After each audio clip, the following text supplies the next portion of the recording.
Muy buenas tardes a todos y bienvenidos al programa número 27 de la Radio del Opositor, un punto de encuentro para todos los opositores en colaboración con la Academia AUDE Oposiciones. Gracias por los mensajes que nos has mandado para preocuparte por nosotros.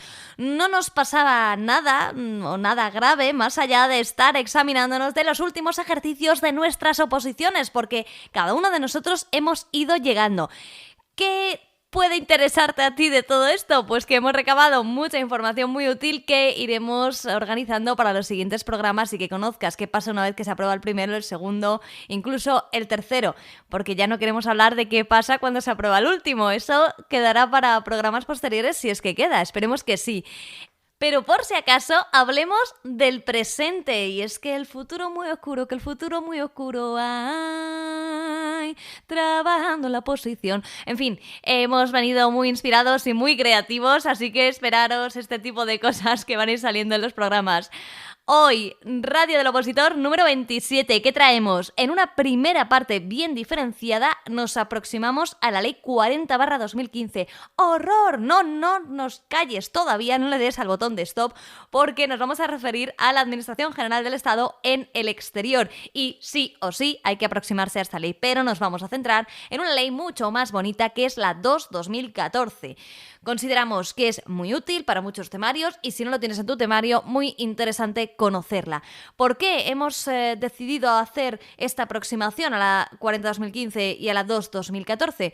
Pues por nuestra fantástica e impresionante entrevista que va a continuación a una funcionaria con una trayectoria inigualable, con un paso por la administración que a muchos de nosotros nos hace soñar y soñar. Ya sabéis que nos encantan estos episodios de funcionarios en el extranjero, pero en este caso en concreto con unos destinos maravillosos. No te decimos más, te damos la bienvenida a esta nueva edición de la Radio del Opositor. Esperamos que te quedes y que si no te interesa la Ley 40/2015, raro sería, o la 2/2014 porque no entra en tu temario, pases directamente a la entrevista. Por ello lo vamos a empezar a subir en dos partes. Un abrazo para todos y bienvenidos.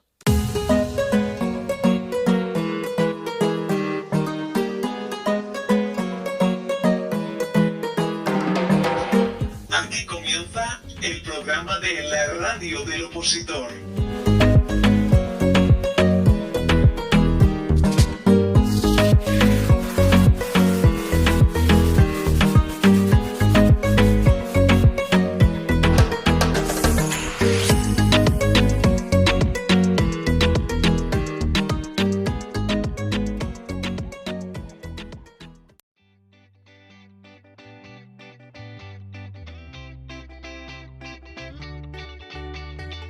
Para todos los opositores, la Administración General del Estado en el exterior tiene una gran importancia y esto es pues porque lo recoge la Ley 40/2015 de 1 de octubre de régimen jurídico del sector público y por tanto al recogerla esta ley nos entra a la mayoría, por no decir a todos, en nuestros procesos. Bien es cierto que la Administración General del Estado en el exterior ocupa una parte muy pequeña de la misma, pero tenemos que conocer dónde. Debemos acudir al título primero de esta ley, que es un título que no nos gusta nada porque tiene una gran dificultad y tiene un articulado complejo, pero bueno, dicho esto, que se encuentra en el título primero que lleva por rúbrica Administración General del Estado, es el capítulo primero que se titula Organización Administrativa, donde encontramos el artículo 55. Sé que la mayoría de nosotros odiamos el artículo 55 porque implica conocer muchísimas cosas con respecto a la Administración General del Estado, pero es que presenta su estructura y hay que conocerlo. Así establece que la organización de la Administración General del Estado responde a los principios de división funcional en departamentos ministeriales, ya sabéis, en la actualidad 22, y de gestión territorial integrada en delegaciones del Gobierno en las comunidades autónomas. Las delegaciones del Gobierno también son muy importantes, nos ocuparemos de ellas un poquito más adelante en otro programa. La Administración General del Estado comprende, según el artículo 55.2, la organización central que integra los ministerios y los servicios comunes. No nos interesa ahora, es muy extenso, es complicado, pero hay que conocerlo. La organización territorial, que como hemos dicho antes, nos ocuparemos también de ella en otro episodio. Y por último, artículo 55.2c, la Administración General del Estado en el exterior. ¿Se queda ahí? No, avanza un poco más. En el capítulo 4 de este título primero encontramos de la Administración General del Estado en el exterior, un solo artículo. El artículo 80, que se titula El Servicio Exterior del Estado. El Servicio Exterior del Estado se rige en todo lo concerniente a su composición, organización, funciones, integración y personal por lo dispuesto en la Ley 2/2014 de 25 de marzo de la Acción y del Servicio Exterior del Estado y en su normativa de desarrollo y supletoriamente por lo dispuesto en esta Ley 40/2015 y por tanto debemos acudir directamente a la Ley 2/2014 que no nos entra en nuestro temario, no nos preocupamos y nos quedamos con artículo 55 de la Ley 40/2015 y artículo 80 para mencionar el Servicio Exterior del Estado. ¿Que lo tenemos en nuestro temario? Pues acudimos a la Ley 2/2014.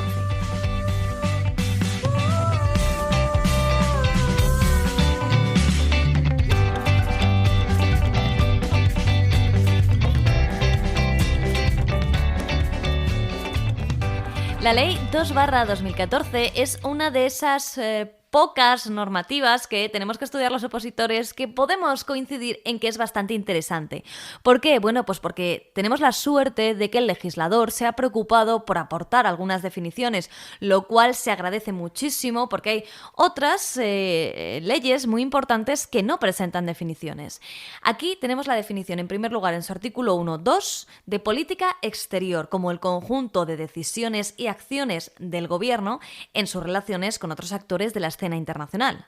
A continuación define la acción exterior del Estado como el conjunto ordenado de las actuaciones que los órganos constitucionales, las administraciones públicas y los organismos, entidades e instituciones de ellas dependientes llevan a cabo en el exterior. Y por último ya define el servicio exterior del Estado como los órganos, las unidades administrativas y los medios humanos y materiales que bajo la dirección y coordinación del Gobierno ejecutan y desarrollan la política exterior que acabamos de definir y la acción exterior que también acabamos de definir. Por tanto, agradecemos enormemente que se hayan acordado de aquellos que tenemos que hablar de las mismas, estas leyes, y que presentan algunas definiciones, porque podemos acudir a definiciones realizadas por la doctrina. Sí, pero si nos la da la ley, muchísimo mejor. El artículo 2 de esta Ley 2/2014 es muy interesante porque establece algunos principios y objetivos de la política exterior que son muy útiles para aquellos que tengan que hacer ensayos relacionados con esto.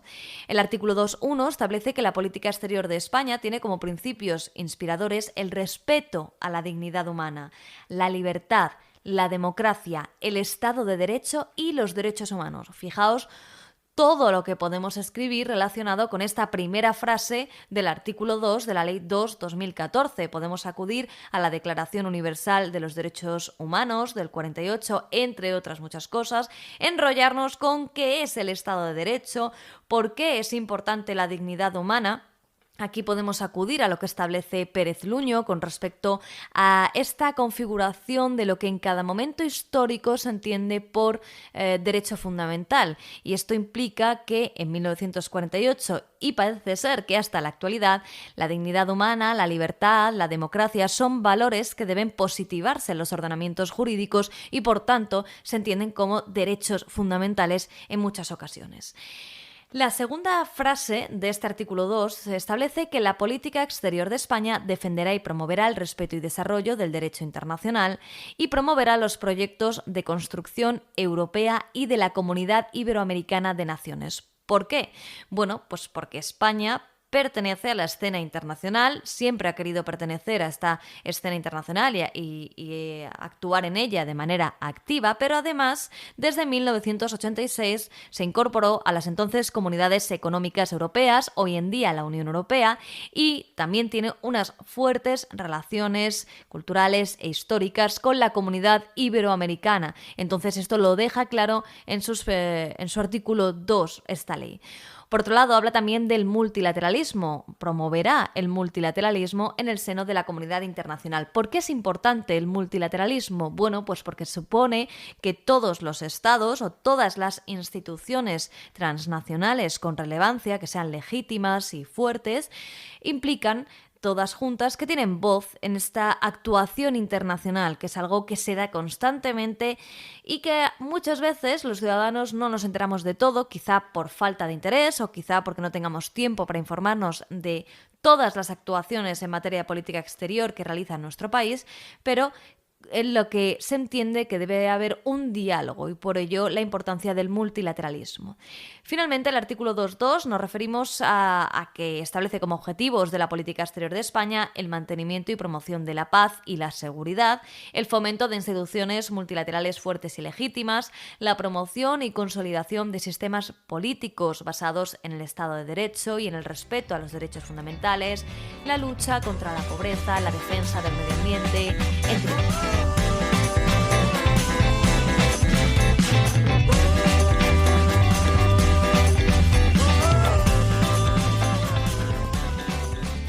El título primero de la Ley 2/2014 es ciertamente interesante, puesto que está muy vinculado con la Constitución española, y es que su artículo 4 establece como sujeto de la acción exterior del Estado la corona. El rey asume la más alta representación de España en sus relaciones internacionales. Tendrías que acudir rápidamente y mentalmente al título 2 de la Constitución española. También establece que son sujetos de la acción exterior del Estado los órganos constitucionales, las administraciones públicas y los órganos administrativos, instituciones y entidades que en el ejercicio de sus propias competencias actúan y se proyectan en el exterior. Y a lo largo del artículo se van desarrollando cada uno de ellos. El Gobierno, en su artículo 6, establece este precepto que dirige la política exterior, autoriza la firma y aplicación provisional de los tratados internacionales, aprueba su firma ad referéndum, lo remite a las Cortes Generales y acuerda la manifestación del consentimiento de España para obligarse mediante un tratado internacional. También rápidamente tendríamos que pensar ya en la Constitución española. ¿Qué artículo hace referencia a esto que expone el artículo 6? Pues sí, la mayoría de nosotros pensaríamos en el artículo 97 como uno de los fundamentales en esta materia. ¿Quién más participa o a quién más se entiende por parte de la Ley 2/2014 que tiene algún papel en esta acción exterior? Pues las Cortes Generales, que fomentan las relaciones de amistad y colaboración con las asambleas parlamentarias y los parlamentos de otros estados, de acuerdo con los principios recogidos en esta ley. Por último, podemos mencionar las Fuerzas Armadas y las Fuerzas y Cuerpos de Seguridad del Estado. También incluye la ley el Consejo General del Poder Judicial, las comunidades autónomas, entidades que integran la administración local, las oficinas de las comunidades y ciudades autónomas en el exterior, los organismos públicos, sociedades estatales, fundaciones y entidades consorciadas que tengan alguna actividad en el exterior. Por tanto, como vemos, los sujetos que actúan en el exterior son variados. Pero nosotros te recomendamos que los fundamentales, los relacionados con la corona, con el gobierno y con las Cortes, sean los que mejor manejes.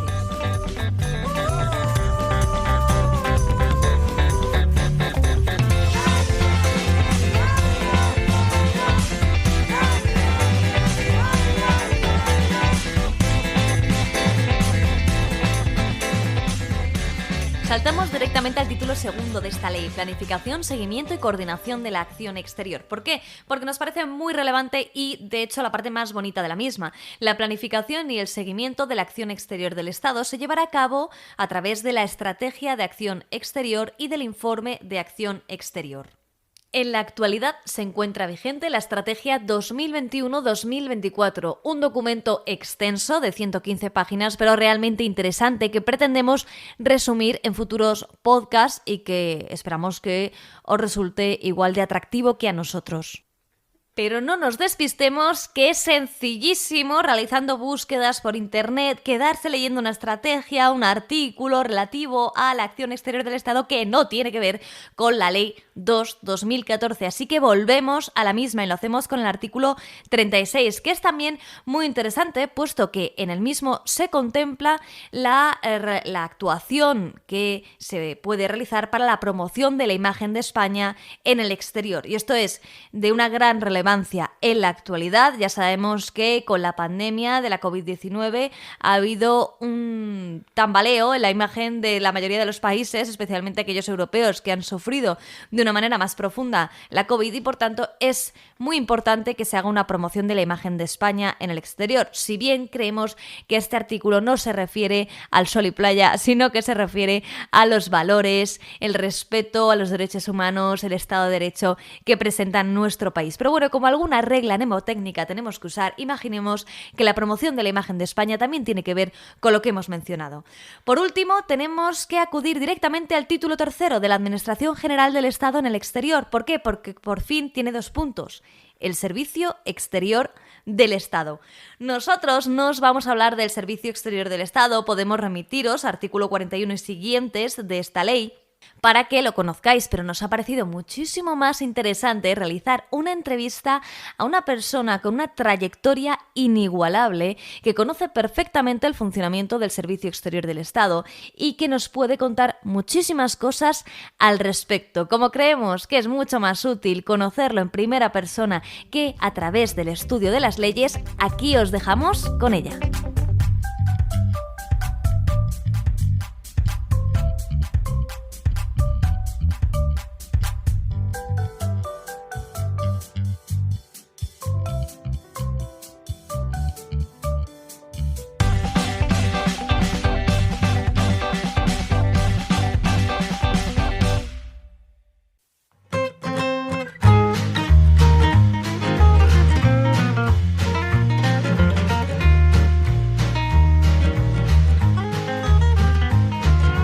En esta nueva edición de Funcionarios por el Mundo que nos encanta, nos acompaña Maite de la Torre Campo. Ella es administradora civil del Estado con una apasionante trayectoria que esperamos descubrir hoy. Buenas tardes, Maite, muchas gracias por acompañarnos. Buenas tardes, nada, un placer estar con vosotros, con los que estáis ahora de opositores. Muchísimas gracias, estamos deseando conocer toda tu trayectoria porque sabemos que ha estado muy vinculada a Turespaña y especialmente a las oficinas españolas de turismo. Cuéntanos. Pues sí, mi trayectoria la verdad es que está vinculada por una pura casualidad, porque yo estuve trabajando primero en presidencia del gobierno y en administraciones públicas, y precisamente estando en administraciones públicas, pues bueno, me destacaron a trabajar con una consultora que estudiaba un tema de módulos para cajones, de que en caso de cambios de los ministerios, pues entonces el cajón de turismo, por ejemplo, pues fuera al Ministerio X, porque hemos cambiado un montón de denominaciones de los ministerios. Y bueno, pues así el secretario de Estado de Turismo, allá por el año 88, me dijo, hombre, ¿y tú por qué no te vienes a trabajar a turismo? Y bueno, pues en ese momento se crearon unos puestos de directores adjuntos en las oficinas más grandes, que son 4, y bueno, pues al poco tiempo de estar en toda España en los servicios centrales, pues me fui a París en el año 89. Wow. Y bueno, pues me fui muy jovencita, con un director que a la semana de llegar yo allí se marchó y lo cesaron, y ahí me quedé de directora de la oficina bastante tiempo. Y bueno, en un momento muy importante de mi vida, ya con 30 y tantos años, pero con 2 niños pequeños, y me lancé en esa aventura del exterior, que bueno, pues yo había estado en París ya, lo conocía y me apetecía mucho esa experiencia. Que tuvo que ser apasionante, ¿no? Llegar a París a trabajar y con 2 niños. Pues sí, la verdad es que fue muy, muy, muy bonito, muy apasionante, pero bueno, como te digo, pues en ese momento las oficinas de turismo no tienen nada que ver con lo que son ahora. O sea, yo viví, por ejemplo, allí pues toda la promoción de la España del 92, ¿no? La Expo, sí, y los Juegos Olímpicos, y bueno, pues fue una etapa impresionante, pero bueno, donde no existía, lógicamente, la tecnología de hoy día, y teníamos unas oficinas en lo que teníamos informadores informadores que informaban, y había colas en la oficina y en la calle para informar con los folletos de lo que era, y hacíamos alguna promoción, y se empezaban a esbozar las pequeñas promociones de los destinos más fuertes de España, pues como Andalucía o Canarias, pero poquito. Y ya después de estar en París, pues ya volví a España un montón de años, a los servicios centrales de Tour España, y ya volví a salir otra vez a Roma. En el año 2002 me fui a Roma, y bueno, volví a París, después de 5 años en Roma, volví a París otra vez, y mi último destino ha sido Milán. O sea que he tenido la oportunidad de estar en 2 países muy cercanos a España, pero bueno, bastante diferentes. Pero las oficinas de turismo tienen, podría decir, sus luces y sus sombras. Es decir, que es muy interesante vivir en un país extranjero y acomodarte a la vida cotidiana y conocerlo en profundidad, no ser un mero turista. Pero también tiene sus inconvenientes, es decir, que hoy día, en mi último destino, pues las oficinas ha cambiado mucho el mundo, hay nuevas tecnologías, y el personal de las oficinas no se ha sabido, o sea, la administración tiene una tarea pendiente de toda la reforma de la administración en el exterior, comprendida, por supuesto, la dotación de personal de las oficinas de turismo en el extranjero. Es decir, que para ser un buen consejero de turismo, pues hay que ser un muy buen gestor, un muy buen administrador de la parte, digamos, interna de la oficina, saber de recursos humanos, de gestión económica, de saber negociar. Y también tiene una vertiente muy importante que son todas las relaciones públicas, las relaciones sociales, pero no solamente, como dicen los diplomáticos, de ir a los cócteles, no.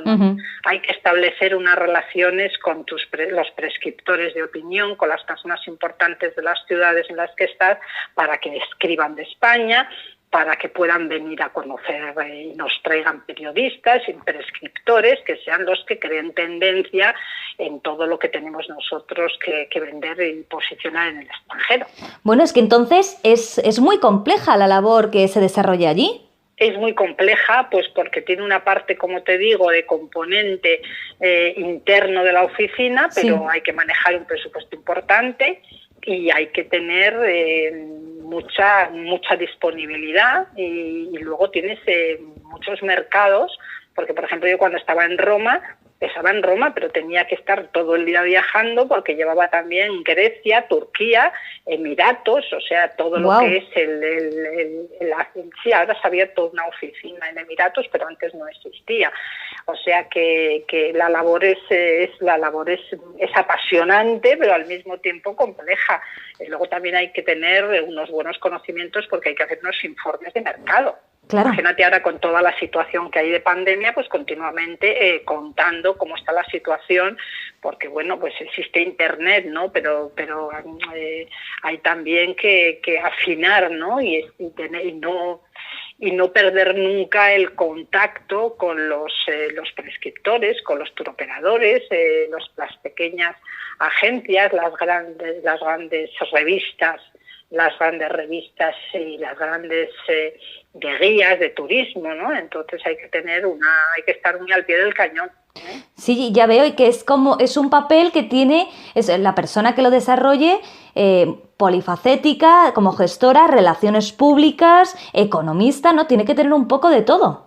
Es un perfil muy importante, tanto, o sea, como yo digo, siempre hay una vertiente interna, pero hay una vertiente externa muy importante. Y luego, como digo, pues bueno, el nivel de exigencia es alto y los equipos humanos, salvo en 4 oficinas grandes, el resto están muy mal dotadas de personal. Tiene que haber una reforma en profundidad. Porque si te metes en lo que es la página corporativa nuestra de Tour España, Tour Spain, pues ahí se ve rápidamente cuáles son los cometidos y las funciones que tiene que hacer, y no está compasado para nada los recursos que tenemos con la labor que hay que realizar. Falta personal. España es un país, Sí. Total. España es Lo que pasa es que cualquiera que me oiga dice, uy, qué cosa tan manida, y que no, o sea, depende, porque hay consejerías en el extranjero que realmente no tienen cometido, y en cambio hay otras que están muy dotadas, porque España es un país líder en turismo y claro. bueno, pues los principales mercados emisores somos muy importantes. No, claro, además supone, si no recuerdo mal, hasta un 13% del Producto Interior Bruto español, con lo cual tiene que estar toda la labor de las oficinas españolas de turismo en el extranjero tendría que ser fundamental, ¿no? No, totalmente, y sobre todo ahora tenemos una situación, una crisis sanitaria que no tiene parangón ni la habíamos vivido nunca, y ahora hay que tener una gente muy cualificada porque tenemos que hacer todo un plan y contar en el extranjero que España va a hacer un plan de renovación de todo el sector turístico que supone un cambio absoluto del modelo turístico. Ya no podemos ser el referente solamente de sol y playa, y entonces cada vez el cliente va a estar más sofisticado, va a necesitar mayor seguridad para viajar, y todo eso requiere una gran preparación, claro, y una adaptación continua a los tiempos que nos está tocando vivir. Y ahora que hablas de adaptación y de digitalización, tu último destino has dicho que ha sido Milán. ¿Ya estaban los influencers y todo esto de Instagram? ¿Tenéis relación con ellos?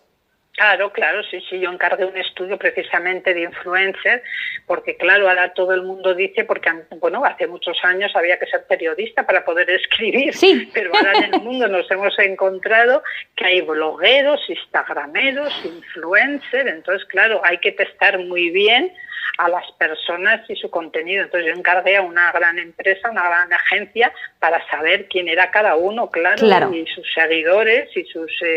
Y claro, pero una vez que los has detectado y los contactas, pues es muy interesante, porque yo, por ejemplo, hice una acción muy bonita con lo que llamamos nosotros la marca de la España Verde, que es toda la cornisa cantábrica, sí, de Galicia, Asturias, Cantabria y el País Vasco, y entonces mandamos a un bloguero a cada uno de esas comunidades, y se creó como una competencia a ver quién publicaba más, y se creó se hizo hubo muchísimos seguidores, o sea, porque nosotros somos muy potentes en redes sociales, tanto en España como en el extranjero. Sí, claro, entonces ese papel del prescriptor que a lo mejor en el año 89, cuando llegaste a París, no tiene nada que ver con el que te has encontrado en Milán.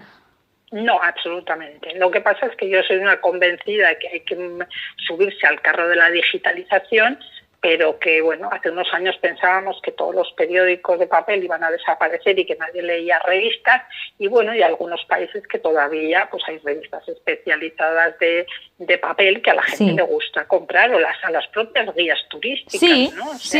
O sea, tú puedes tirar del móvil cuando llegas a una ciudad, pero bueno, todavía sigues viendo a mucha gente que le apetece ir con su planito en la mano. O sea, que es una forma de que convivan ambos instrumentos. Claro, y si alguien que nos esté escuchando considera que él o ella tiene todos esos perfiles, gestor, relaciones públicas, economista, ¿qué tendría que hacer para ser como tú?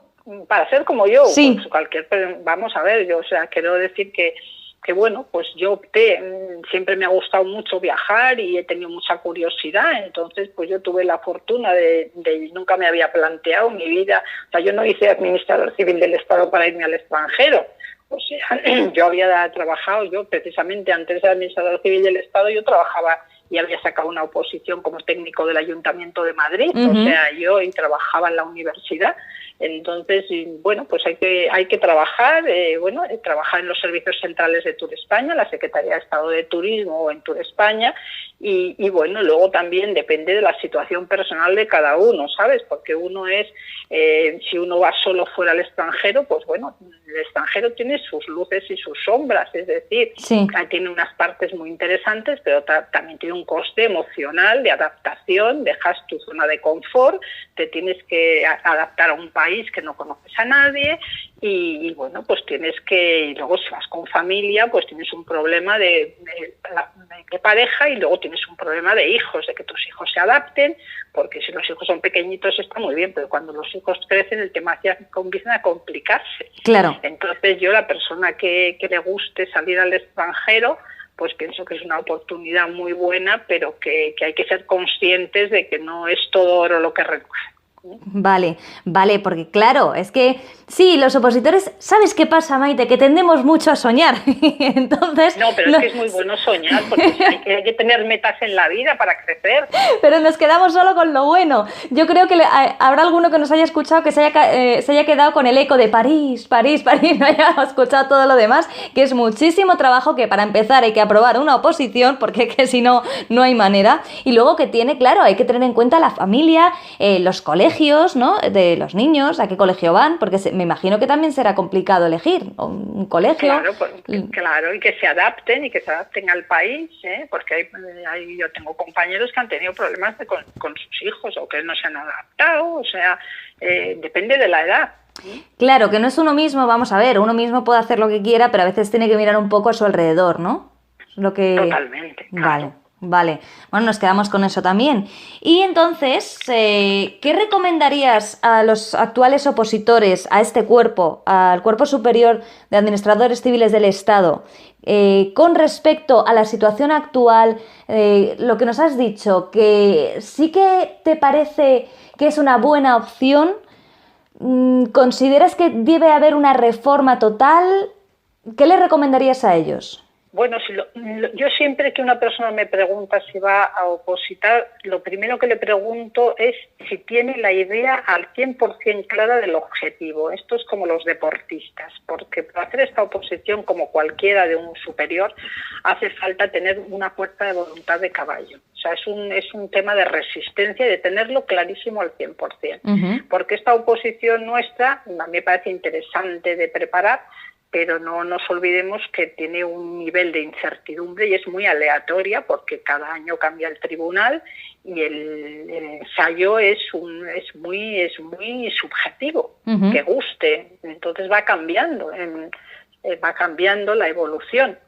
Sí. Y bueno, pues yo soy una eterna convencida de que lo mismo que hay que hacer una reforma a fondo de la administración, se debería hacer una reforma de todas las oposiciones, porque no estoy convencida de que se está realmente seleccionando a personas que son muy capaces y son uh-huh. personas que tienen una grandísima fuerza de trabajo y de voluntad, pero bueno, pues no existen otros métodos ahora mismo para poder medir ese talento, ¿no?, en las personas. Sí, bueno, pues ahí quedan las recomendaciones, nada más y nada menos, de Maite de la Torre Campo, que antes de que termine la entrevista, nosotros queríamos hacerte una pregunta un poco más personal. A ver, cuéntame. Queríamos saber, fuera de la oficina, fuera de lo que es el trabajo, ¿con qué te quedas? ¿Con Francia o con Italia y por qué? Uy, qué cosa más difícil, qué difícil. Bueno, pues después de mucho dar vueltas, me quedo con Italia. ¿Ay, sí? Con Italia. ¿Por qué? Con Italia. Pues porque me parece que es un país que gracias al Renacimiento sí. Hay una belleza y un saber hacer y un saber vivir y un gusto por la gastronomía y una delicadeza.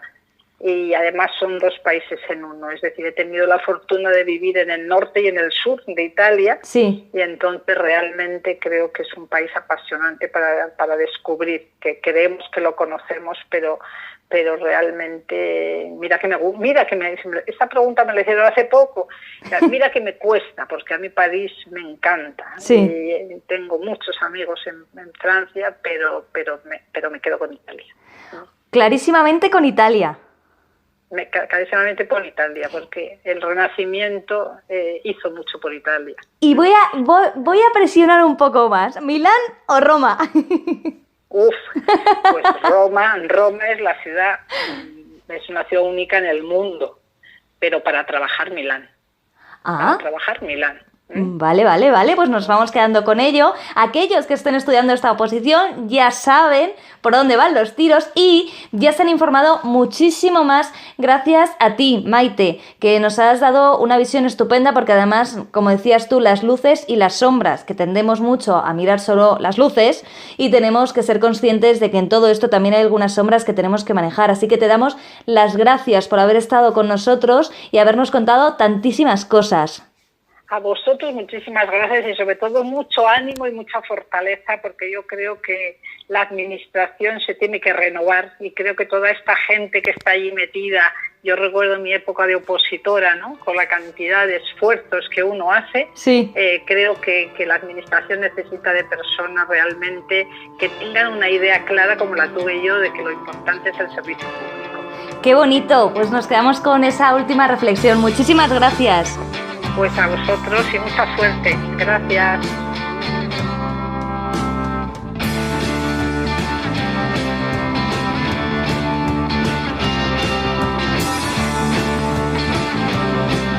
Ella es tan interesante, ya lo decimos nosotros.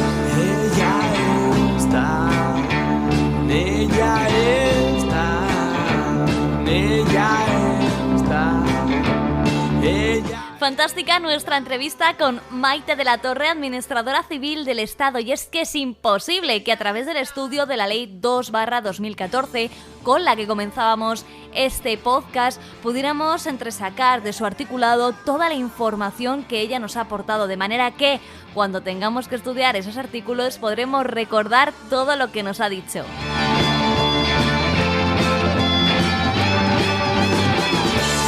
En nuestra recomendación de lectura del programa número 27, muy vinculada a nuestra conversación con Maite, queríamos hablaros de una revista que se denomina Investigaciones Turísticas, editada semestralmente por el Instituto Universitario de Investigaciones Turísticas de la Universidad de Alicante, que nos parece que tiene un contenido muy digital y eso nos gusta mucho con respecto al turismo. También lo ha mencionado Maite, la importancia del contenido digital. En su último número, el 21, podemos leer artículos científicos tan interesantes como Turista Digital, variables que definen su comportamiento de compra, o también análisis de la dispersión del gasto turístico en destinos sobreexplotados a través del uso de nuevas tecnologías. Os recomendamos estos dos artículos, recomendamos la revista entera, pero se nos acaba el tiempo y no queríamos cerrar este programa sin dar las gracias a todos aquellos que nos habéis apoyado a lo largo de estos 2 últimos meses. Gracias a ti por escucharnos y gracias a la Academia Aude Oposiciones, porque el conocimiento es lo único que crece cuando se comparte.